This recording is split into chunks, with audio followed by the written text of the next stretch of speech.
Reporter breaking. Angamaly Erumeli ശബരിപാതയ്ക്കായി സ്ഥലമേറ്റെടുപ്പ് ഓഫീസുകൾക്കുള്ള ചെലവ് സംസ്ഥാന സർക്കാർ വഹിക്കണമെന്ന് ദക്ഷിണ റെയിൽവേ.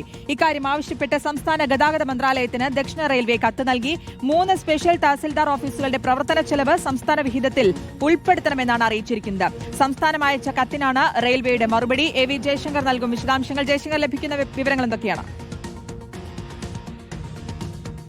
അതായത് എറണാകുളം, ഇടുക്കി, കോട്ടയം അങ്ങനെ 3 ജില്ലകളിലാണ് സ്പെഷ്യൽ തഹസിൽദാർ ഓഫീസ് ഈ പദ്ധതിയുമായി, ശബരി പദ്ധതിയുമായി ബന്ധപ്പെട്ട് തുടങ്ങേണ്ടത്. ഇതുമായി ബന്ധപ്പെട്ട് ഇതിന്റെ പ്രവർത്തന ചിലവ് ആര് വഹിക്കണമെന്ന് കാണിച്ചുകൊണ്ട് നേരത്തെ റെയിൽവേക്ക് സംസ്ഥാന ഗതാഗത വകുപ്പ് കത്ത് നൽകിയിരുന്നു.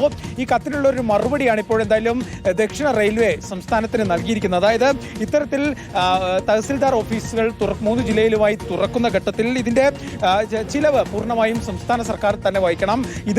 ഇത്തരത്തിൽ വഹിക്കുന്ന തുക സംസ്ഥാനം ഓരോ വർഷത്തിലും കേന്ദ്രത്തെ അറിയിക്കണം. ഇത്തരം ഓഫീസുകളുടെ പ്രവർത്തനത്തിലുള്ള ചിലവ് അത് കൃത്യമായി കേന്ദ്രത്തെ അറിയിക്കണം. അത് ആകെ പ്രവർത്തന ചിലവിൽ ഓരോ വർഷവും എഴുതി ചേർക്കാം, കൂട്ടിച്ചേർക്കാം എന്നൊരു നിലപാടാണ് ഇപ്പോൾ എന്തായാലും കേന്ദ്രം സ്വീകരിച്ചിരിക്കുന്നത്. അതായത് ഈ പദ്ധതിയുടെ തുടക്കത്തിൽ നേരിട്ട് കേന്ദ്ര സഹായം ഉണ്ടാവില്ല. ഈ സർവേ ഓഫീസുകളും ഇല്ലെങ്കിൽ തഹസിൽദാർ, ഈ ഭൂമി ഏറ്റെടുപ്പും മറ്റുമായി ബന്ധപ്പെട്ട തഹസിൽദാർ ഓഫീസുകളുടെ പ്രവർത്തനം, അതിന്റെ ചെലവെല്ലാം തന്നെ ആദ്യഘട്ടത്തിൽ സംസ്ഥാനം പൂർണ്ണമായി വഹിക്കണമെന്നാണ് കേന്ദ്രം നിലവിൽ പറയുന്നത്. ഒപ്പം തന്നെ ഈ പദ്ധതിക്കായി ഈ പദ്ധതിയുമായി ബന്ധപ്പെട്ട് മറ്റ് പ്രാരംഭ നടപടികളും സ്വാഭാവികമായും സംസ്ഥാനം തന്നെ ഫണ്ട് വഹിക്കേണ്ട ഒരു സാഹചര്യം വരും. നിലവിൽ 1300 കോടി രൂപയാണ് സംസ്ഥാന സർക്കാർ ഈ പദ്ധതിക്ക് വേണ്ടി മാറ്റിവെച്ചിരിക്കുന്നത്. എന്തായാലും ഈ ഏറെ നാളെ അനിശ്ചിതത്വമുള്ള ഒരു പദ്ധതിയാണ്.